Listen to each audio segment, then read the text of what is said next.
Bienvenue dans ce live sur les 5 étapes pour établir une connexion limpide avec l'univers. D'abord, je me présente, si tu ne me connais pas, je suis Leslie Aymara. Et qu'est-ce qui fait que je viens te parler de ça aujourd'hui? C'est qu'il y a eu tout un parcours, mais ce que je vais te passer là, c'est un rêve d'enfant qui a pris forme. Un rêve d'enfant, pas n'importe lequel. Dans ma petite enfance, j'ai fait une expérience de mort imminente, une EMI. Et quand je suis revenue de cette EMI, si on peut dire, puisque finalement il ne s'agit pas tellement de revenir, on va en parler, il y a quelque chose d'évident qui est venu vraiment comme une évidence et pas comme une compréhension mentale parce que j'étais trop petite.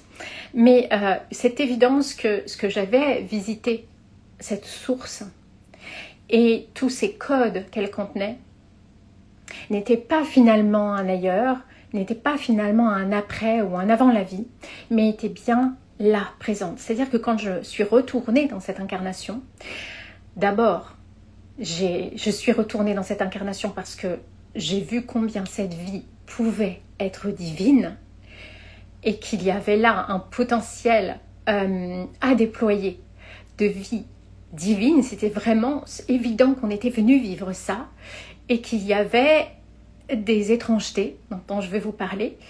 Et c'était très étonnant de m'apercevoir en regardant depuis cette expérience de mort imminente et ce qui m'était montré à ce moment-là, que finalement cette vie, elle était censée être divine et il était tout à fait possible de vivre une vie divine. C'était pas juste possible, c'était ce qu'on était venu faire. Et donc, c'est devenu une évidence que c'était possible, que c'était... je n'ai même pas questionné que c'était possible. Et donc, évidemment que j'ai pris la décision de revenir. Et si c'était possible, alors, moi, j'avais vraiment à cœur de trouver comment. Parce que quand je suis revenue, il y a eu cette captation. C'était déjà un grand cadeau, c'est de comprendre que cette source n'était pas à l'extérieur, n'était pas un ailleurs, n'était pas un avant, un après, mais vraiment la source de vie, la source de cette vie, la source de cet univers, de ce vivant, de moi, de vous, de tout et de tout ce qu'il y a entre nous. Et que c'était vraiment ça qui donnait la vie. Pourtant, vous me direz, ouais, mais cette vie, elle n'est pas vraiment divine à tout point de vue. On ne peut pas dire ça, effectivement. Et ça m'a vachement choquée. Parce que je suis revenue avec vraiment cette impression que de toute manière, ça allait le faire. Et puis là, boum, à nouveau, je suis retombée dans ces impressions de limite alors que la source, elle était complètement illimitée. Je me suis retrouvée dans ces impressions de limite, à me dire, mais qu'est-ce qui se passe? Comment ça se fait que là, je le capte, ce code source. Je le capte en toi, je le capte en moi, je le capte en tout. Et pourtant, ce n'est pas ce qu'on incarne. Ce n'est pas ce qui se manifeste. Qu'est-ce qui se passe? Et donc, j'ai vraiment eu ce truc de dire, mais si je suis revenue, c'est que c'est sûr qu'on peut. Ça ne m'a jamais lâchée. Même si j'ai traversé beaucoup de doutes, même si je ne savais pas comment faire, même si je n'intellectualisais de toute manière pas à cette époque-là, j'ai développé cette habitude de toujours retourner au code source. En particulier, alors toujours, pas toujours, parce que c'est pas toujours facile, c'était pas toujours facile de me rendre compte que j'en avais besoin, mais dans ces moments où vraiment je me sentais limitée et mal, je le faisais, un peu naturellement. Et je ramenais de l'illimité dans cette impression de limite. Et je me demandais, mais comment faire pour que ce soit... finalement, pour moi, c'était une évidence que c'était notre nature que d'incarner ce code source. Donc, qu'est-ce qui se passe? Qu'est-ce qui fait que c'est contre-naturel? Et j'ai commencé par avancer, me relier régulièrement à ce code source et faire mon chemin, mais sans comprendre ce que je faisais. C'était pas du tout intellectuel. Mais il se trouve qu'effectivement, j'ai commencé par faire de la communication. J'ai commencé par travailler 17 ans dans la publicité. Alors, on me dirait drôle de communication. C'est pas faux. Donc, je vais d'abord vous expliquer bien mon parcours pour que vous puissiez voir où ça mène à ces 5 étapes. d'abord, donc 17 ans dans la publicité. Ce qui m'a attirée dans la publicité, c'est que moi je suis née dans les années 80 et j'étais une enfant de culture pub.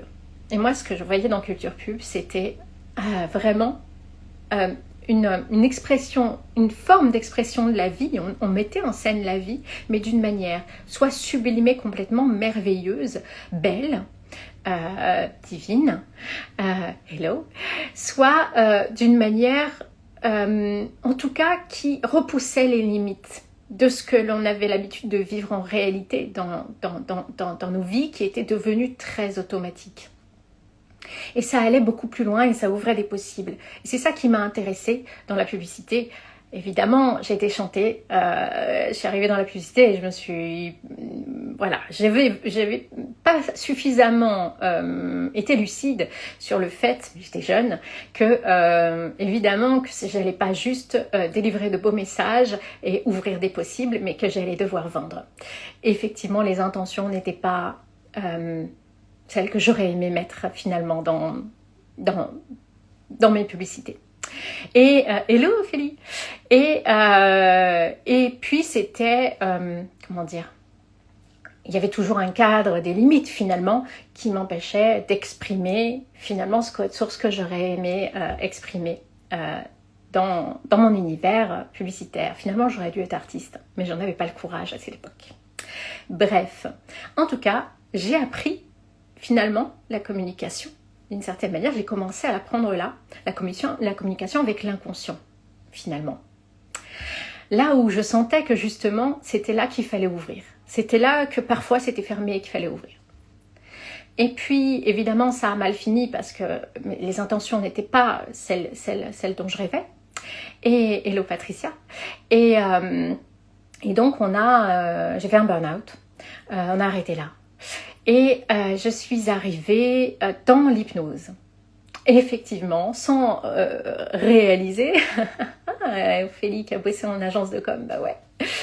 Et j'ai réalisé, en arrivant dans l'hypnose, j'ai pas du tout réalisé ce que je faisais, mais en fait, avec du recul, j'allais encore aller parler avec cet inconscient, à nouveau, mais cette fois avec une intention positive qui était d'aller justement, déverrouiller là où c'était verrouillé. Et puis ça n'a pas encore été ça. Parce que dans la manière dont on apprend l'hypnose, en tout cas, malgré que j'ai été dans une école qui était très très ouverte, avec beaucoup, on faisait beaucoup d'hypnose en conscience, etc. C'était super. Malgré tout, il y avait toujours cette interface, c'est-à-dire que nous, en tant qu'accompagnants, eh bien, on était censés finalement trouver, depuis notre état d'être finalement nous-mêmes parfois limités, parfois buggés, avec nos fritures sur la ligne, on devait questionner les personnes et puis choisir nous-mêmes de ce qui était bon pour ces personnes. Et ça déjà, moi j'étais pas hyper à l'aise avec. Alors déjà j'ai été vers une forme d'hypnose qui était une hypnose non directive. C'était bien, mais n'empêche qu'il fallait quand même prendre une décision, prendre un chemin pour les gens et les y emmener. Et c'était pas tout à fait ça que j'avais envie de faire. Alors finalement, progressivement, donc j'ai fait de l'hypnose très longtemps et je me suis finalement toujours comme par habitude, un peu instinctivement, aller me connecter à ce code source quand je me sentais limitée. Et ça m'a permis d'ouvrir. Et je me suis mise à pratiquer une forme d'hypnose qui finalement rejoignait code source et inconscient.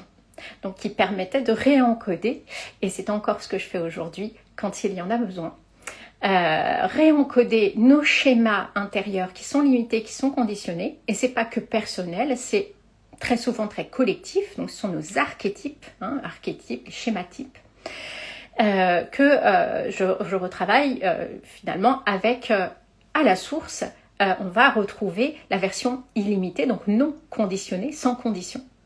Et on va réencoder nos archétypes comme ça. Donc j'ai travaillé comme ça, et puis cette logique-là, à un moment donné aussi, juste faire ça, je me suis sentie limitée également. Déjà parce que j'avais pas envie d'être une opératrice, j'avais pas envie d'être une réparatrice, ou vous savez, le gars du système informatique. Le gars du système informatique qui connaît le code source et tout, il s'est trifouillé dedans, il connaît. Mais toi, tu as un ordinateur, si tu n'as pas le mec du service informatique, tu regardes le code source, tu fais « Waouh, je comprends rien ». Et j'avais pas envie de ça. J'avais pas envie qu'on vienne et puis qu'on me dise « Tiens, répare-moi mon ordinateur ». Quoi. En plus, c'était pas mon rêve de départ que je vous ai raconté au début. C'était pas ça. Pour moi, on est naturellement, et vous voyez, c'est pas une supposition, je dis bien ça au présent, on est câblé naturellement et notre rôle et notre but, c'est justement de trouver comment être raccordé à ce code source d'une manière qui nous parle vraiment, qui est vraiment limpide et qui nous permet finalement d'être expert comme un expert informatique. Donc je voulais pas être une nerd en fait, ou alors je voulais qu'on le soit tous, mais en tout cas ça m'allait pas comme ça. Et puis la deuxième chose qui aussi m'a fait me sentir limitée à un moment donné, c'est que pendant très longtemps, quand je suis revenue de cette EMI, je me suis dit il y a un bug. Je me suis pas dit ça comme ça, j'étais toute petite, mais je sentais, et puis finalement c'est un petit peu l'impression que j'avais qu'il y avait un bug entre ce code source qu'on était venu incarner et puis ce qu'on incarnait. Je me disais c'est pas possible, il y a un bug.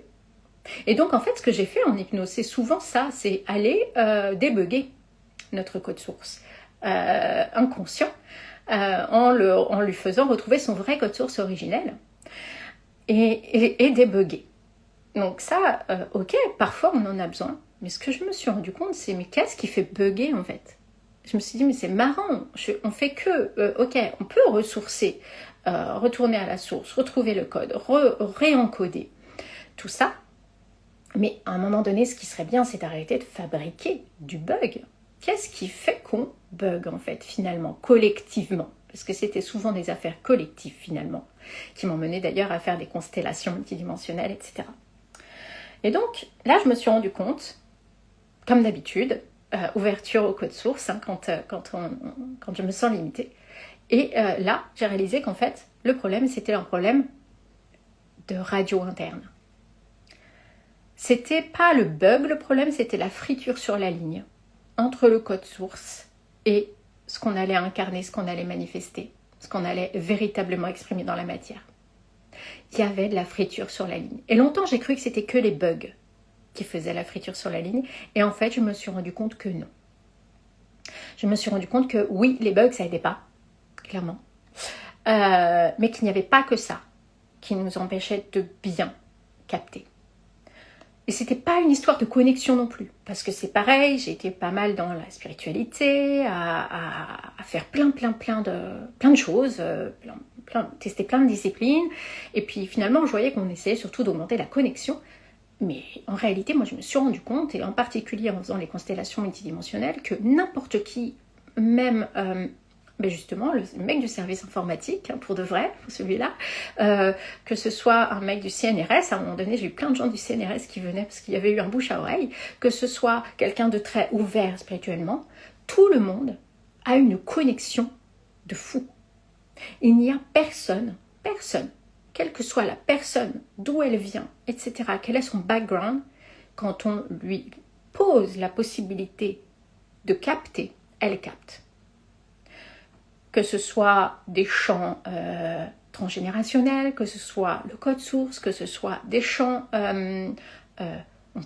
pour ceux qui pensent comme ça, karmiques, peu importe en fait, tout est lisible et n'importe qui peut lire. Donc déjà, j'ai compris que ce n'était pas la connexion le problème. Tout le monde est archi bien connecté, juste tout le monde n'est pas conscient de l'être. Mais la connexion peut être très bonne.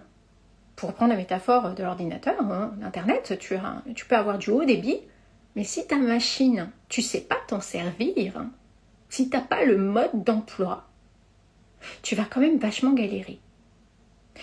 Et c'est ça finalement, le parcours que j'ai fait m'a mené à justement aller jusque-là et dire en fait, c'est pas la connexion le problème.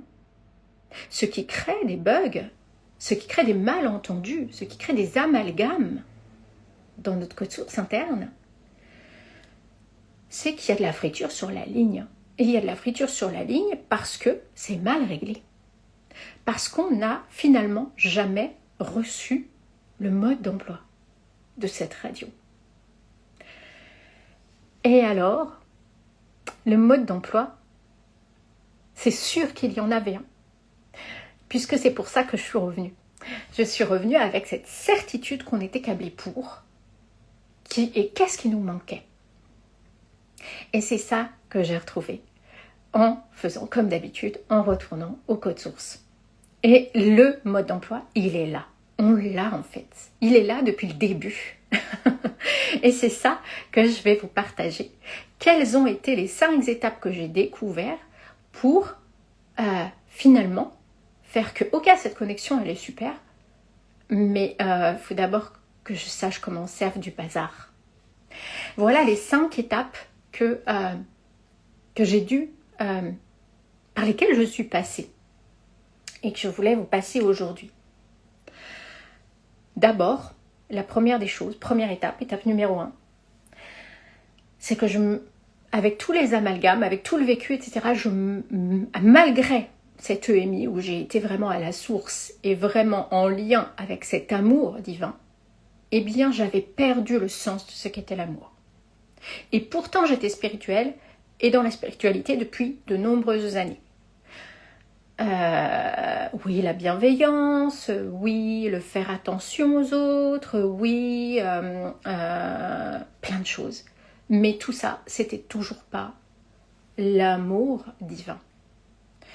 Et finalement, quand je me reconnectais, je le retrouvais, mais quand je revenais, je savais plus le ramener. Et donc là, d'abord, c'est reconnecter à cet amour divin. Ça, c'est ce qu'on a fait dans le code source de l'amour divin, qui est maintenant inclus dans I'm in love with my godness. C'est le portail, on ouvre grand le portail. Patricia qui est là peut en parler de l'effet que ça fait et de l'effet que ça fait dans la vie, parce que c'est ça qui nous intéresse en fait. Moi, c'est la vie divine, c'est pas d'avoir une belle relation dans ma tête avec l'univers. Ça je l'ai fait. Je l'ai fait, j'ai vu que ça portait pas ses fruits dans ce que j'étais venue faire, qui était incarner, manifester une vie divine. Donc, ok, il y a d'abord ce portail à spécifiquement cet amour-là, finalement, qui contient toutes les autres formes d'amour, mais qui, en les contenant, fait qu'elles sont pas désharmonieuses, pas déséquilibrées. Bref, je ne vais pas rentrer dans le détail parce que ça, c'est la masterclass, le code source de la manifestation, et c'est ce contact à la source et à l'amour divin en particulier, à la source qu'on vit là. Mais c'est la première étape. Pourquoi c'est la première étape ? Parce que, en fait, cette fréquence-là, elle permet de tout voir avec un regard d'amour. Donc, tu peux tout voir. Tout. Tu peux voir qu'en réalité, tu as mal réglé ta radio. Tu peux voir là où, en fait, tu voulais être illimité, mais tu ne l'étais pas encore. Là où tu peux voir tout ce que tu as appris en spiritualité, mais qui finalement t'enferme. Tu peux voir que tu étais tellement en lien avec l'univers dans l'invisible que tu es resté dans ce cocon, mais tu n'es pas parti vivre dans l'univers, avec l'univers. Tu peux voir plein de choses. Et sans cet amour que tu te portes suffisamment, que tu portes suffisamment sur le monde, que tu portes en général, eh bien tu vas chercher à distordre la réalité pour pas blesser ton cœur. Donc d'abord, là, c'est l'amour divin, c'est la première des choses, c'est de la ramener. Et évidemment, je me suis rendu compte, oui, c'est incroyable, ouverture universelle, cosmique. J'en ai toujours des frissons, dit Patricia. Ouais. Et avec véritablement des choses qui se passent magnifiques dans la vie. Et donc, je me suis rendu compte là que ça résistait vachement en fait. Ça résistait énormément à l'ouverture de ce portail. Était là, mais ça résistait à l'incarner encore. Et donc, par endroits, même si déjà ça avait ouvert énormément, mais par endroits, ça résistait encore. Et donc là, bien sûr, la deuxième étape, ça a été de réencoder mon archétype de l'amour. Parce que mon archétype de l'amour, il était vachement conditionné. Il avait plein de conditions. Et c'est ça qui résistait. Donc, ça a été de ressourcer, de réencoder à la source mon code source intérieur, je le réencoder à la source, au code source originel, pour retrouver cet encodage divin de ce qu'est véritablement l'amour. De manière à ce que ce soit suffisamment stable pour que je puisse passer à l'étape suivante, qui est donc l'étape numéro 3. C'est d'aller au contact de cette radio avec le mode d'emploi et commencer à regarder c'est quoi les boutons en fait.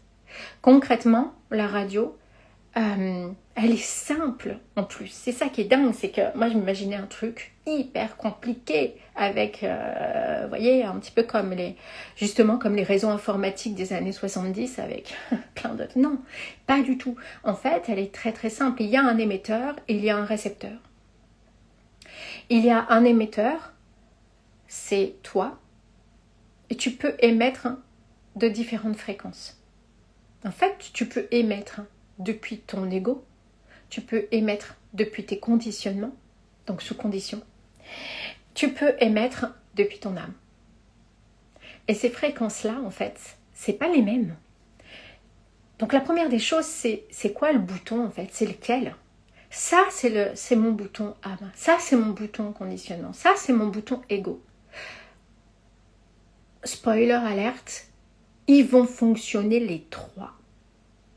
Quel que soit ton niveau, ta démarche spirituelle, ton ego est toujours là.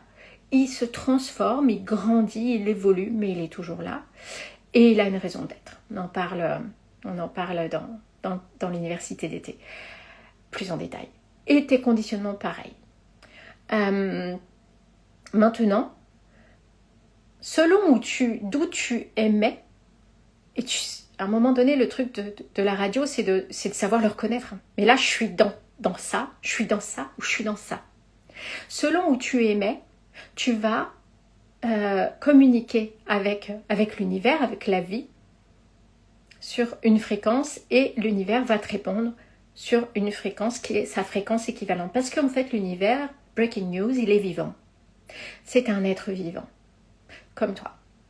Et en fait, il a une dimension égotique, et il a une dimension conditionnement, et il a une dimension âme. En fait, âme du monde, égrégore, et le champ de l'inconscient collectif, qu'on peut aussi appeler Akasha. Et il peut te répondre depuis ces trois dimensions-là. C'est vrai que si tu as tendance, toi, à parler depuis ton ego et que tu ne le sais pas, tu vas avoir des réponses dans l'univers et tu peux peut-être même avoir des synchronicités, des événements, des choses qui vont se passer que tu vas prendre pour des signes et qui vont en fait t'emmener dans des égrégores. Et l'égrégore, c'est quoi? C'est la vision où on en est à travers les âges, où on en est venu de la vision de ce qu'est la vie, en général, de tous les concepts de la vie. Mais c'est la vision humaine. C'est où on en est humainement actuellement. Donc tu vas avoir, il y a plein d'illusions là-dedans. Donc tu vas avoir des réponses qui peuvent être illusoires, etc. Pour le champ de l'inconscient collectif, je suppose que tu t'en doutes, c'est pareil. Donc je ne vais pas rentrer dans le détail là, mais en fait ce qui s'est passé à cette étape-là, c'est que d'abord c'est régler cette radio. Ok, là, ça y est, je reconnais, là je suis sur mon ego, là je suis sur mon conditionnement, là je suis sur mon âme. Et là, je reçois quoi? Je reçois de l'égrégore, ou je reçois de l'inconscient collectif, ou je reçois de l'âme du monde. J'appelle ça l'âme du monde personnellement. Et tu vas pas du tout réagir pareil. Et la raison pour laquelle tu as douté jusque-là, pour lesquelles des fois tu n'avançais pas, ou pour lesquelles tu recevais des réponses, mais tu devais les revérifier quand même avec un pendule, un oracle, etc. Ou que même là, parfois, soit tu fonçais tête baissée en disant pourvu je me trompe pas, soit tu restais bloqué. Eh bien, c'est que ces réglages n'étaient pas suffisamment précis à la fréquence près. Ce qui fait que tu as pris un message de l'âme du monde, tu as pris un message, je sais pas, de l'égrégore, ou alors une synchronicité qui venait de l'égrégore, une synchronicité qui venait du champ de l'inconscient collectif, pour un message provenant de l'âme du monde. Tu as cru que tu émettais une intention de telle dimension de toi. Et en fait, c'était pas si évident. Parfois, moi je pense que beaucoup de gens qui m'écoutaient là, vous avez déjà en gros ces fréquences-là. Sauf qu'il y a des endroits où c'est pas net et que c'est dans ces endroits-là qu'on aura tendance à se prendre les pieds dans le tapis. Donc c'est le réglage de la radio, émetteur et récepteur. Alors c'est pas le réglage au départ, c'est d'abord la prise de connaissance de cette radio. Comment elle marche, reconnaître les différentes fréquences. Et ensuite, l'étape numéro 4, c'est le réglage. Ok. Donc du coup, moi, si je veux une vie divine, comment je vais régler ma radio? Est-ce que je peux désirer avoir une vie où mes pulsions inconscientes, où je vais m'occuper de tout ce qui est mes manques, mes peurs, etc. Et je vais régler là-dessus, et puis l'univers va me répondre là-dessus, etc. Ou alors l'ego. Moi, j'ai besoin d'être fière, j'ai besoin de me saisir des choses, d'avoir l'impression que quand il se passe quelque chose dans ma vie, c'est moi qui l'ai fait. Et l'égrégore, il va te répondre de cette manière-là aussi. Et donc, tu peux régler ta radio comme tu veux. On est libre arbitre ici. Moi, je te parle de comment la régler pour la vie divine. Et ça, c'est... toutes les fréquences existent, mais celles que tu vas toutes les écouter. Il ne s'agit pas de nier ou de fermer, parce que tout ça, c'est humain. Donc, tu vas déséquilibrer si tu fermes, mais on va préciser tout ça. Mais c'est le faire, les réglages. C'est-à-dire que tout ne parle pas en même temps. Souvent, le truc, c'est que tout va parler en même temps. Ego va parler en même temps que inconscient, qui va pas conditionnement, qui va parler en même temps qu'ego, et puis à un moment donné, tu sais plus quoi. C'est juste le bordel. Et du coup, ça va te répondre pareil dans l'univers, sur les mêmes fréquences bordéliques. Donc, ok, maintenant tu sais, et puis après tu règles. Donc la 4e étape, c'est le réglage de la radio. C'est réglé pour que, ok, toutes les fréquences, c'est la possibilité de s'exprimer, mais chacune leur tour. Et à un moment donné, le leader, c'est mon âme. À un moment donné, le leader, ce que je vais écouter en premier, ce que je vais suivre, même si je vais tout écouter, ce que je vais suivre quand je vais recevoir de l'univers, ça va être l'âme du monde. Et ensuite, la dernière étape, la 5e étape, c'est qu'on n'est pas tous là pour s'en servir de la même manière de cette radio. Et c'est là où on va vraiment affiner. C'est ok, tout ça est posé. Maintenant, tu vas affiner. On a tous notre art. On est tous des artistes de la radio. On est tous venus et c'est dans nos choix d'incarnation que ça se situe. Dans nos choix d'incarnation, il y a une ligne de code source qui nous rappelle quel est notre art, comment on est venu se servir de cette radio. Chacun a sa manière. Est-ce que tu vas t'en servir façon DJ? Est-ce que tu vas t'en servir façon chef d'orchestre? En fait, chacun va avoir sa manière de se servir de cette radio qui va faire que non seulement les captations sont claires, mais en plus, ça va donner quelque chose de divin. Et après, là, tu vas te rendre compte que c'est à travers la vie que ça se passe. C'est ok, la radio, tout ça, c'est la captation. En fait, tu vas émettre et recevoir, et tu vas te rendre compte que, en fait, à partir du moment où tu as réglé tes fréquences sur âme et âme du monde, il y a de la concrétisation. C'est-à-dire que là, tu as une bonne communication avec l'univers, donc tu es dans une relation qui est saine, qui marche du feu de Dieu, comme on dit, et là, vous allez procréer. Et tout va se passer à travers le vivant. C'est-à-dire que vous n'allez pas vous parler comme au début d'une relation, sans vous parler, juste les yeux dans les yeux, et vous savez que l'univers vous aime, et l'univers sait que vous l'aimez. Et vous n'avez pas besoin de le dire parce que l'univers finit vos phrases. C'est bien. Quand est-ce que vous procréez? Quand est-ce que vous passez à l'étape d'après? Ça, c'est quand tout ce qu'on vient de dire là est posé. Quand vous avez passé ces 5 étapes-là, alors la communication est divine entre toi et l'univers et vous pouvez alors commencer à procréer. Et vraiment, ça se passe dans la matière et plus juste dans la tête. Tu n'es plus bien dans ta tête avec l'univers. Ce n'est plus un refuge dans lequel tu vas te blottir, mais véritablement, vous allez sortir, vivre ensemble votre vie et la créer divinement. C'est ce que nous allons vivre à partir du 22 juillet. Dans I'm in love with my godness. I'm in love with my godness commence donc la semaine prochaine. Il y a donc ces étapes-là, exactement, que l'on va passer ensemble. Tu as d'ores et déjà accès au code source de l'amour divin en replay, puisqu'il est passé, il est inclus dans I'm in love with my godness, parce que c'est finalement, comme je vous le disais, le portail de départ. D'abord, tu ouvres ça. Et ensuite, on passe les étapes suivantes ensemble. Il va y avoir donc un réencodage de l'archétype de l'amour en toi, à la source, à l'amour divin. Il va y avoir l'exploration de cette radio avec ton mode d'emploi. Donc tu vas pouvoir explorer et puis enfin reconnaître quelle fréquence fait quoi, quel bouton fait quoi. Et ensuite tu vas régler ta radio. Et ça c'est finalement autoconstelle ta radio. C'est une constellation parce qu'en fait c'est une autoconstellation guidée. On va le faire ensemble et vous allez guider cette autoconstellation. Je vais vous guider cette autoconstellation, vous allez la faire donc. Et ce sera donc supervisé si vous avez des questions. Pourquoi une autoconstellation? Parce que c'est chaque fréquence à sa place. Et chaque fréquence a sa juste place. Donc on remet tout bien en règle. C'est comme ça qu'on va régler. Et puis après, c'est aller chercher dans ton code source personnel, dans tes choix d'incarnation, quel art, comment toi tu es venu te servir de cette radio, comment tu vas en faire ton art.